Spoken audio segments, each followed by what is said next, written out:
In this video, I'm gonna get a bit more personal.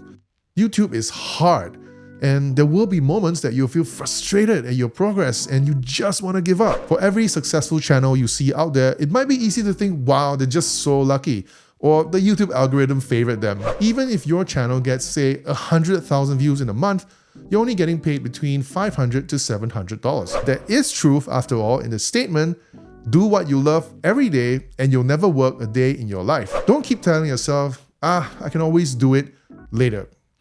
Later might be too late. Today, I'm not going to be talking about a hotel we stayed at or sharing the places we went to while on holiday. Instead, this video is going to be about my YouTube journey and how it's changed my life over the past several months. If that's not your cup of tea, that's alright, no hard feelings. But if you'd like to stick around, hi there, my name is, well, my closest friends call me G. That's the first letter of my name. Some of my ex-colleagues call me Big G, and sometimes when my son is being a bit cheeky, he calls me Daddy G.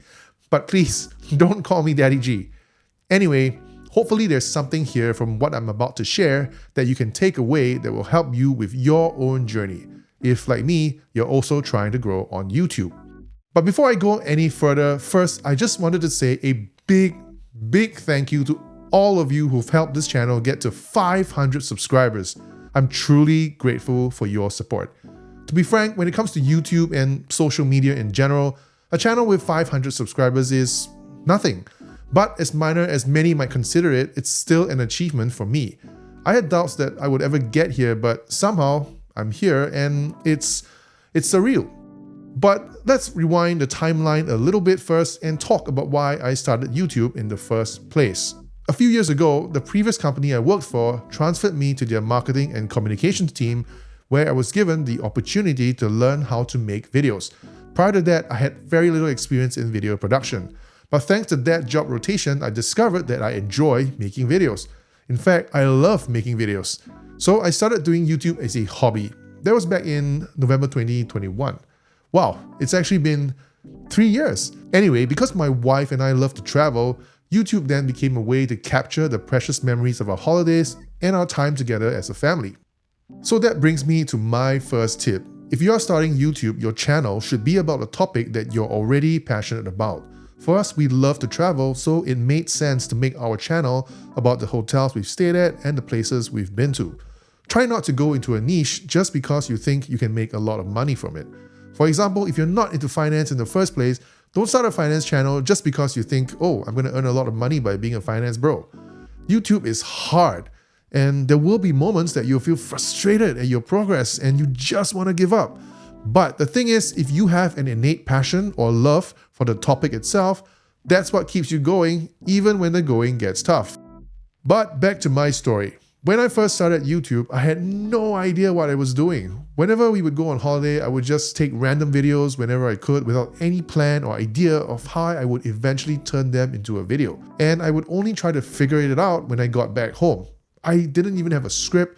I would throw every single video clip from the holiday onto the timeline in Premiere Pro and then just start editing. Because my approach was so disorganized and directionless, it took me a long time to create each video.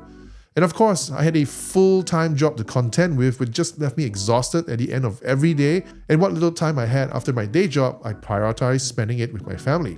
So after 2 years, I had only managed to upload 12 videos to this channel. And unsurprisingly, it showed in my YouTube statistics. Between November 2021, when I started, until February 2024, this channel had only about 16,000 views, 850 watch hours, and 35 subscribers, most of whom were probably my family and friends. But things started to gradually change when I made a decision to commit to YouTube and treat it as a full-time job. I focused on making more videos and making them better. I realized the importance of researching my video topic, typically the hotel we were going to stay at, and writing a script to help guide the direction of each video. With a script, it helped me to plan out the video footage I needed, so I wasn't just randomly filming whenever I felt like it. I also learned to be more efficient with my video editing and avoid making edits that were either unnecessary or wouldn't contribute much to the video. I posted videos on a more regular basis, and I focused on making improvements to every video I uploaded. So in the 9 months since I committed to YouTube, I've posted 36 videos, including this one that you're watching, and correspondingly, my channel's statistics have improved. Today, this channel has slightly over 150,000 views and 7,000 watch hours. And of course, I've gone from 35 subscribers to just over 500 subscribers as of today, November 20th, 2024. So, my second tip should be obvious. Growing a YouTube channel takes commitment.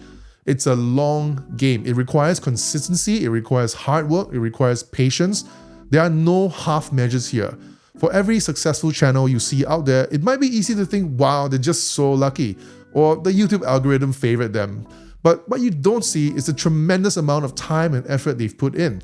Success usually doesn't happen overnight or by accident. For me, committing to YouTube was one of the key ingredients that helped grow my channel to where it is today, to a point where I'm now eligible to apply for the YouTube Partner Program.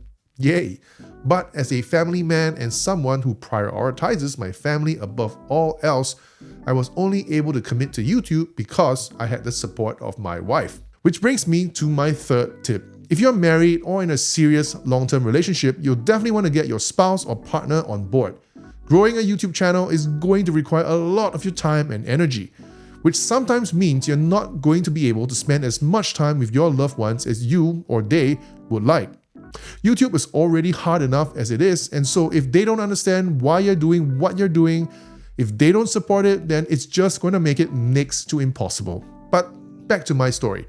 Right now, my channel is eligible for the YouTube Partner Program, but even if I apply and I get approved, I won't earn anything from Google AdSense yet. For my channel to earn AdSense revenue, I need to have 1,000 subscribers and 4,000 watch hours. Right now, thanks to your support and your viewership, I have more than 4,000 watch hours, but I'm not at 1,000 subscribers yet.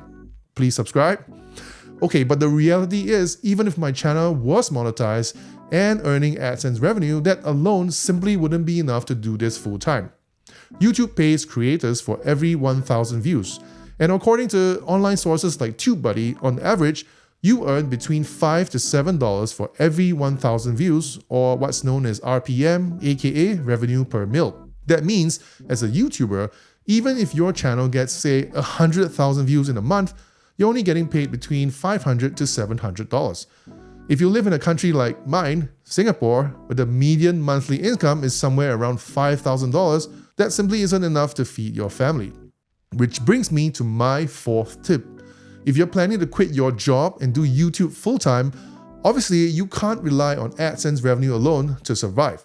Like it or not, you'll have to diversify your income streams if you want to do this long term. Many successful YouTubers do sponsored videos, or they have their own merchandise, or they sell their own digital product. Some even leverage YouTube to drive traffic to their business outside of YouTube. For example, real estate agents or career coaches looking to gain new clients. For myself, I had done quite a bit of thinking and research before I decided to commit to YouTube. So I kind of already knew that 1, it was going to take a long time to grow my channel before it could be monetized, and 2, even after my channel was monetized, I couldn't rely on AdSense revenue alone. So before I took that leap of faith, I made sure I was ready for the long journey, mentally, but just as importantly, financially. Which brings me to my fifth tip. If you want to do YouTube full-time, you have to make sure you have enough saved up first, as it can take a long time to build momentum and get your channel going to a point where you can pay the bills. Obviously, how much to save depends on your lifestyle and your needs, but as a rough guide, set aside enough funds to last for at least 6 months, if not more. So, how has YouTube actually changed my life? To answer that question, for now, it has not helped me financially, obviously, but in every other way I've benefited. Discovering my passion for making videos, giving me a purpose, injecting a sense of enthusiasm and excitement in what I do every day, helping me to realize that there is truth after all in the statement, do what you love every day and you'll never work a day in your life. So in that sense, YouTube has changed my life. I know not everyone out there can afford to pursue their dreams, so I'm grateful that I get to do this. I'm glad I took the leap of faith to go all in on YouTube. Even if it ends up not working out the way I hope for, I know that I won't have any regrets. We all only get one shot at life, and I didn't want to wait till I was older and then look back and regret that I didn't at least try to pursue my dream. On that note, here's a bonus tip for you. Start now.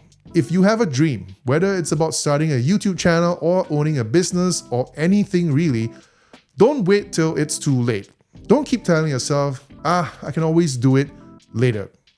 Later might be too late, or later might never even come. So before I end this video, once again, a big thank you to each and every one of you out there who has helped this channel grow to where it is now. It is only because of you that this channel keeps going. So I hope to continue to have your support to build a community of fellow travelers sharing our honest thoughts on the hotels we've stayed at, our personal experiences of the destinations we've gone to, as well as useful travel tips to help one another plan smoother, fuss-free holidays. With that, catch you in the next video. Cheers.